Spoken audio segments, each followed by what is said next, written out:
Mheshimiwa Johnson Sakaja aka Sax atukaribishe kwa kifupi, kisha amwalike naibu wa rais. Johnson Sakaja, uwanja ni wako.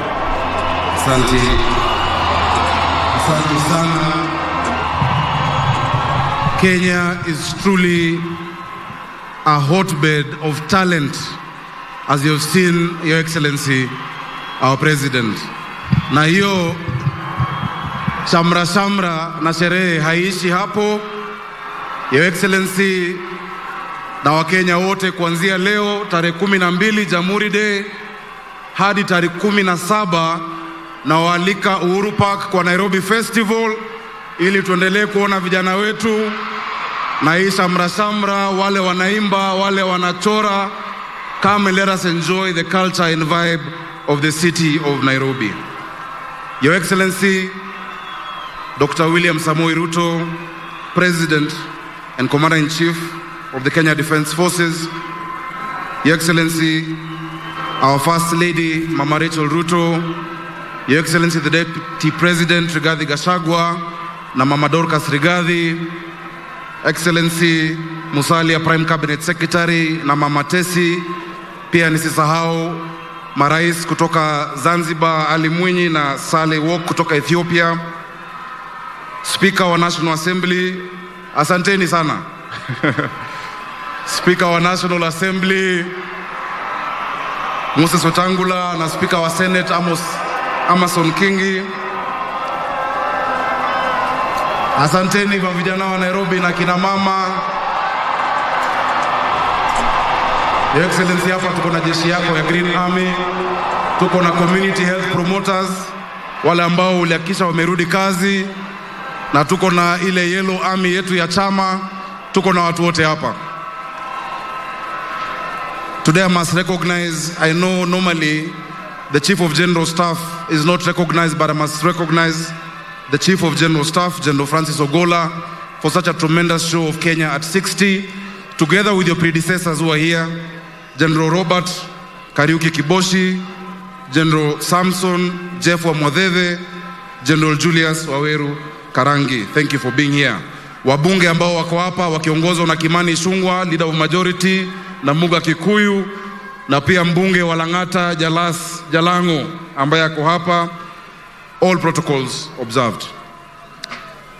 60 years ago today, the colonizer's flag fell on these grounds that we stand in, and the Kenyan flag went up for the first time. It went up over a free nation, over a free people. In 3 generations of captivity, our ancestors endured cruelties and indignities that we cannot begin to comprehend. Yet the colonizer underestimated the courage of our ancestors. Our ancestors faced the guns of the British Empire without flinching. Many gave their lives for a liberty that they would never see. We are the sons and daughters, the inheritors of these heroes. These men and women built the mightiest empire the world had ever seen. They forged a new nation in which they toiled patiently for peace, for prosperity, for freedom, and for the dignity that they had been so long denied. Everything we have, fellow Kenyans, we inherited from them. One of the men to whom we owe our independence, the first president of the Republic of Kenya, Mzee Jomo Kenyatta, understood that every new generation of leaders has to make its mark. It was no good, he said, only to read about heroes of the past. We had to fashion ourselves to be the architects of the future. And so, we are now responsible for the management of the inheritance we have received, and we will be judged by how well we build on this generation after independence. Your Excellency, our President, as the first president of Kenya, born after independence, You are the leader of this bold, new, fresh generation of Kenya that is taking up from those who were there before we got our independence. Our trials and our triumphs since independence teach us two lessons, Your Excellency. We advance when we set aside our differences and commit ourselves to the common good. We fall behind when we are divided. So the first thing that this new generation of leaders must do is to rededicate ourselves to national unity. One, national unity means inclusion. This new generation must make certain that no one, whatever their race, whatever their religion, whatever their region, whatever their political affiliation, will be denied a say when we make decisions for our country. Every Kenyan deserves to be heard. Number two, national unity means dignity.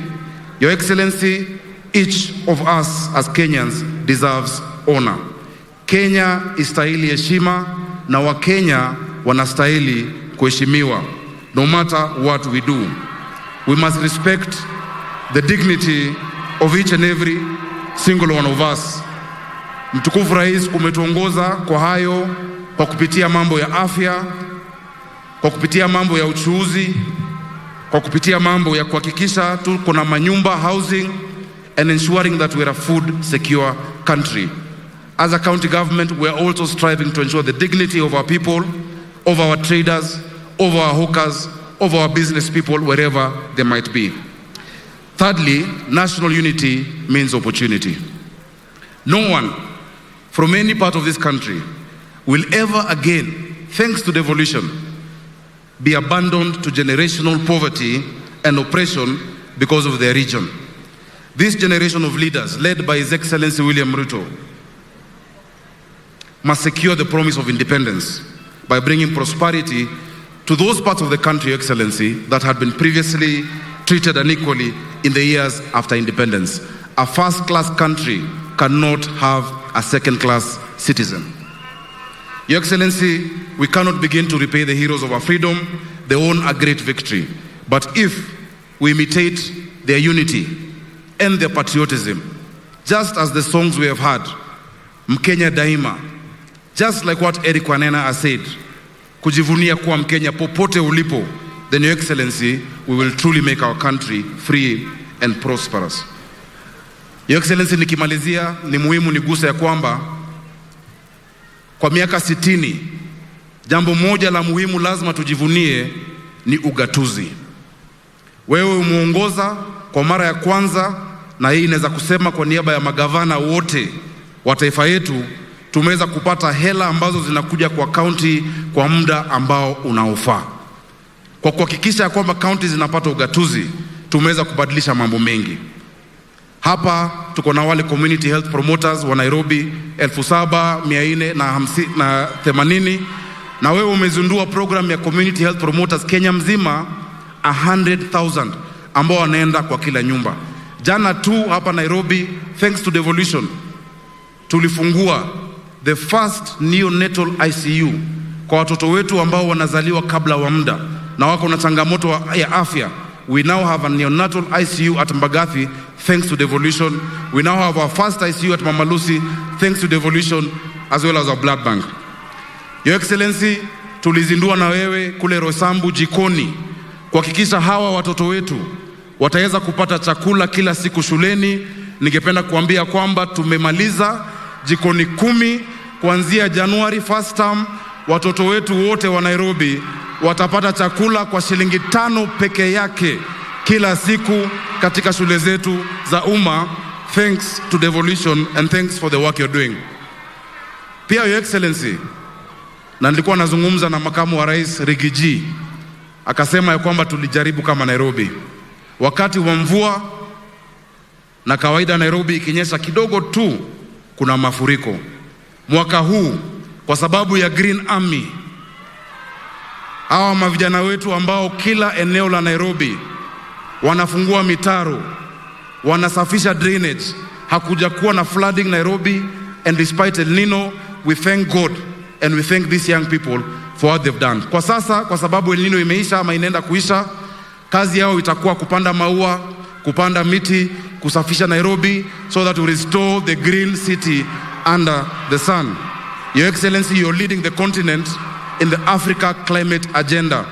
And while you were at COP28, the office of the governor of Nairobi was awarded the first green government building in Africa. We are going to take our pole position as the environmental capital of Kenya. Kwa hayo mengi, Your Excellency, changamoto najua ni mengi katika taifa, na sio Kenya tu, mataifa yote.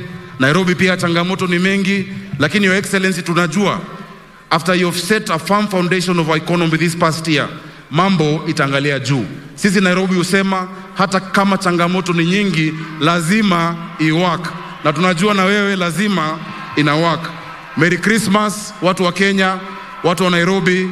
Mkienda likizo, jameni, mkirudi mutuletee mazuri sisi ambao tunabaki mji wa Nairobi. Asanteni sana, Mungu awabariki. Happy Jamhuri Day. Your Excellency, now it is my honor and pleasure